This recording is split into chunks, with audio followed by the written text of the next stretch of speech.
आखिर ये भूमिहार समाज पर ही क्यों लागू होता है? हमारा समाज से इतना दुश्मनी क्यों है आपको? अपराधी को सजा मिलना चाहिए जो भी उसके साथ ऐसे किया है, और पुलिस और प्रशासन जो सब साथ में मिला हुआ है उन लोगों पे शर्म आना चाहिए लोगों को। है आप नारा लगाते हैं कि बेटी बचाओ बेटी पढ़ाओ, सुरक्षित नहीं है तो कैसे पढ़ाएगा लोग? इन दरिंदों को बीच चौराहा पर फांसी का सजा या एनकाउंटर करना चाहिए। आज अगर कोई मुस्लिम हिंदू का बात होता सरकार तुरंत सड़क पे उतर जाता, लेकिन इस बात के लिए सरकार कुछ भी नहीं बोला, कुछ भी नहीं कर रहा है। जो क्राइम किया है उसको शूट आउट सामने से करे। अगर सरकार हमें चुनौती दे तो हम तैयार है खुलेआम।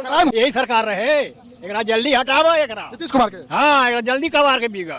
समाज के चलते 5 केस हमने खाया है, 6ठा केस होगा, हम जेल में सजा कटने के लिए तैयार है। समाज के लिए बिल्कुल हम समाज के लिए, हम समाज के लड़ाई लड़ रहे हैं जीवन भर। बिहार के गृह मंत्री को तो अविलंब इस्तीफा दे देना चाहिए। हम लोग रोड पर आएंगे, उससे भी नहीं होगा तो हम लोग कानून अपने हाथ में लेंगे। आज 13 तारीख है और 13 दिन के बाद है जो 26 जनवरी आएगा और देश की आज़ादी में पूरे देश है जो झूम जाएगा। बाकी आप लोग बता सकते हैं हमारे देश का एक कैसा आज़ादी है। नमस्कार, मेरा नाम चंदन कुमार है और आप टीवी रियल टाइम देख रहे हैं। नीतीश कुमार जी कहते हैं कि बेटी पढ़ाओ और बेटी बचाओ। जहानाबाद की बेटी है जो पटना में मेडिकल की पढ़ाई पढ़ने गई, लेकिन वहाँ पे है जो उसको हत्या कर दिया गया और आज जहानाबाद में है जो कैंडल मार्च निकाला गया है उस बेटी को न्याय के लिए। लेकिन कब तक लोग हैं जो कैंडल मार्च निकालते रहेंगे, कब तक है जो लोग हैं जो न्याय के लिए है जो लड़ते रहेंगे। आज 13 तारीख है, 13 दिन के बाद 26 जनवरी आएगा और 26 जनवरी को है जो पूरे देशवासी है जो देश की आज़ादी में झूम जाएंगे। देशभक्ति गाना बजेगा। लेकिन ये कैसा आज़ादी है जहाँ पे बेटी बहू को है जो समान इज्जत नहीं मिल रहा है, लोग है जो दिन दहाड़े हत्या कर दिया जा रहा है, रेप कर दिया जा रहा है। और जहानाबाद में है और यहाँ पे जो आज कैंडल मार्च निकाला गया है, कुछ लोग हैं इनसे जाने का प्रयास करेंगे। देखिए जहानाबाद के कारगिल चौक में है और यहाँ पे हैं जो लोग कैंडल मार्च निकाले हैं और बेटी के न्याय के लिए हैं जो यहाँ पे एकत्रित हुए हैं। लेकिन कितना न्याय मिलता है हमारे देश में छिपा हुआ नहीं। अपराधी जब मिलता है तो उसको जेल में बैठा के है जो बिरयानी खिलाया जाता है, लेकिन बीच चौराहे पर है जो उसको फांसी नहीं दिया जाता है, गोली नहीं मारा जाता है। कैसा हमारा देश है, कैसा संविधान। देख सकते हैं महिला लोग हैं और ये लोग हैं जो यहाँ पे एक इंसाफ के लिए यहाँ पे आए हैं। क्या नाम है? राधा कुमार। क्या कहिएगा हमारे देश में बेटियों के ये हालात है? बहुत दयनीय हालात है और इस पे कार्रवाई होना चाहिए, उसके अपराधी को सजा मिलना चाहिए जो भी उसके साथ ऐसे किया है, और पुलिस और प्रशासन जो सब साथ में मिला हुआ है उन लोगों पे शर्म आना चाहिए लोगों को। उनके घर में भी बेटी होगी, माँ होगी, कल को उनके साथ भी ऐसा हो सकता है और वो लोग झूठ बोल बोल के बात को पलट रहे हैं। उसको न्याय मिलना चाहिए, बस यही कहेंगे। क्या लगता है इंसाफ मिलेगा? लगता तो नहीं है, हमारा देश ऐसा है ही नहीं। हमारे देश में जो कानून है वो सिर्फ लिखित बनता है। आज अगर कोई मुस्लिम हिंदू का बात होता सरकार तुरंत सड़क पे उतर जाता, लेकिन इस बात के लिए सरकार कुछ भी नहीं बोला, कुछ भी नहीं कर रहा है। और ऊपर से कल उन लोगों के ऊपर ही लाठी चार्ज किया गया जो पटना में आंदोलन कर रहे थे, इंसाफ के लिए लड़ रहे थे, उन्हीं लोग पे लाठी चार्ज किया गया। तो इससे क्या साबित होता है कि सब एक ही है, सरकार को बस वोट चाहिए और उनको जनता से कोई भी मतलब नहीं है। सही बात है, सरकार को है जो सिर्फ और सिर्फ है जो वोट चाहिए। जब चुनाव आता है तो ये सरकार है जो बेटी बहुओं का है जो बारे में सोचता है और बोलता है कि बेटी पढ़ाएंगे और बेटी बचाएंगे। कितना बेटी है जो हमारे बिहार में बच रही है ये देखने वाली बात है। जहानाबाद की बेटी है जो मेडिकल के पढ़ाई पढ़ने जाती है और उसको है जो पटना में है जो निम्न रूप से है जो हत्या कर दिया जाता है। क्या कहिएगा जिस तरह से है जो घटना घटा है? अभी क्या कहें चंदन जी, कहने में तो शर्म महसूस हो रहा है कि हम लोग जिस समाज में पैदा हुए हैं, हमारा आबरू इज्जत बेटी बहन का नहीं बचा हो तो जीने से क्या फायदा है। लग रहा है कि माता जो क्राइम किया है उसको शूट आउट सामने से करे। अगर सरकार हमें चुनौती दे तो हम तैयार है खुलेआम। क्राइम हुआ है, बेटी के साथ बलात्कार हुआ है मेरा, और कह रहे हैं कि क्राइम हुआ है। लोग बोल रहा है कि पॉइजन खा गई है। पॉइजन खाया है कि तो सामने दूध का दूध और पानी का पानी कल हो गया, रिपोर्ट आया तब। बिल्कुल अभी चुनाव हो रहा था, इसी जहानाबाद के गांधी मैदान में बड़े बड़े नेताजी आके है जो स्टेटमेंट दे रहे थे कि बेटी पढ़ाओ और बेटी बचाओ। तो बेटी पढ़ने गई तो कहाँ बची? मैं पूछना चाहता हूं उनसे कि आपका नारा कहाँ गया? आखिर ये भूमिहार समाज पर ही क्यों लागू होता है? हमारा समाज से इतना दुश्मनी क्यों है आपको? मैं बिहार सरकार से पूछना चाहता हूँ। पुलिस प्रशासन पर है भरोसा?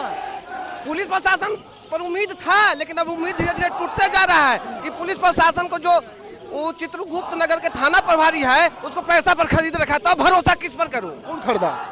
वो संचालक जो हुआ गर्ल्स हॉस्टल का, वो शंभू गर्ल्स हॉस्टल के। हाँ बिल्कुल। चलिए, बहुत बड़ा आरोप है जो शंभू गर्ल्स हॉस्टल पर लग रहा है।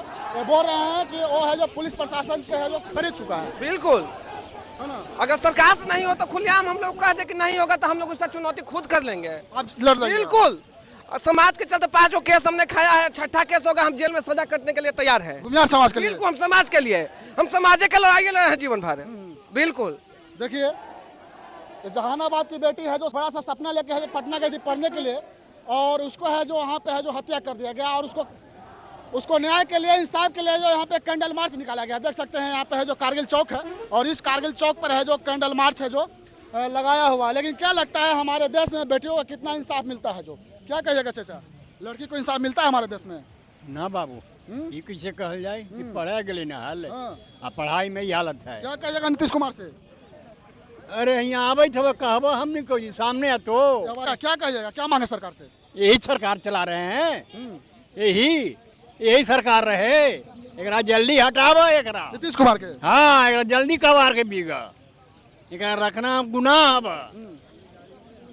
लड़की सुरक्षित नहीं है। नहीं सुरक्षित नहीं है वो तो बिहार में कबार सुरक्षित के नहीं है। जनता ने बिगिएगा। चलिए, चुनाव जनता बिगना है ना इसको। चलिए, चुनाव था और ये नेताजी हैं जो जंगल राज का भय दिखा रहे थे कि हमारे बिहार में है जो जंगल राज था, जंगल राज को आज हम हटा दिए हैं। तो ये क्या है? ये क्या है? जंगल राज है या मंगल राज है? पूछिए, बताइए आप लोग। इसी गांधी मैदान में नेताजी आके बोलते हैं कि पहले जंगल राज था, हम मंगल राज लाएंगे। तो कैसा राज है बताइए?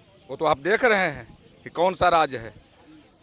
हमारे राज्य में जब बेटी सुरक्षित नहीं है, आप नारा लगाते हैं कि बेटी बचाओ बेटी पढ़ाओ, सुरक्षित नहीं है तो कैसे पढ़ाएगा लोग?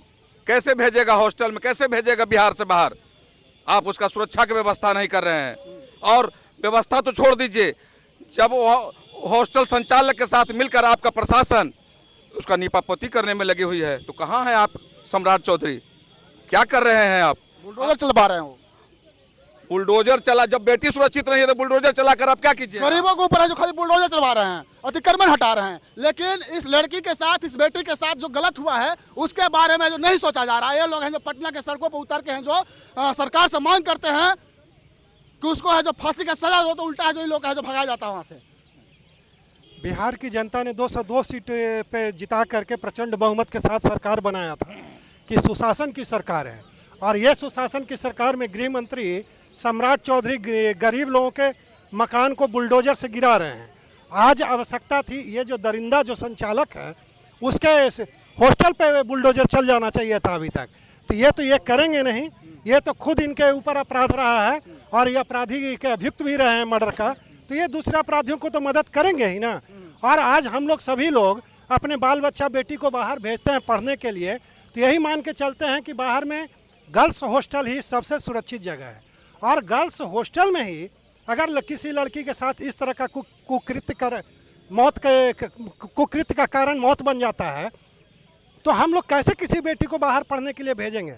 इससे सुरक्षित स्थान कहाँ हो सकता है? इसलिए बिहार के गृह मंत्री को तो अविलंब इस्तीफा दे देना चाहिए, या फिर उसको बुलडोजर चला करके जो भी है दोषी उसे कड़ी से कड़ी सजा दिलाने का प्रयास करे, कोशिश करे। और नहीं तो हम लोग यहाँ सड़क पे अभी आज श्रद्धांजलि दिए हैं, कल आगे चक्का जाम करेंगे, और नहीं तो फिर हम लोग अपना बेटी की सुरक्षा के लिए खुद अपना जिम्मेवारी लेंगे। कैसे करना है ये हम लोग जानते हैं। चलिए, आज कैंडल मार्च निकाले हैं, सरकार के पास मैसेज आएगा, उसके बावजूद भी कुछ नहीं करा तो क्या करिएगा? आगे क्या करना है? उसके बाद हम लोग रोड पर आएंगे, उससे भी नहीं होगा तो हम लोग कानून अपने हाथ में लेंगे। जब आपसे नहीं होगा तो हम लोग सक्षम हैं। हमारा समाज, हमारा संगठन जो पूरे बिहार में है, सभी भाई सब एकत्रित होकर इस न्याय की लड़ाई में एक साथ मिलकर के न्याय करेंगे।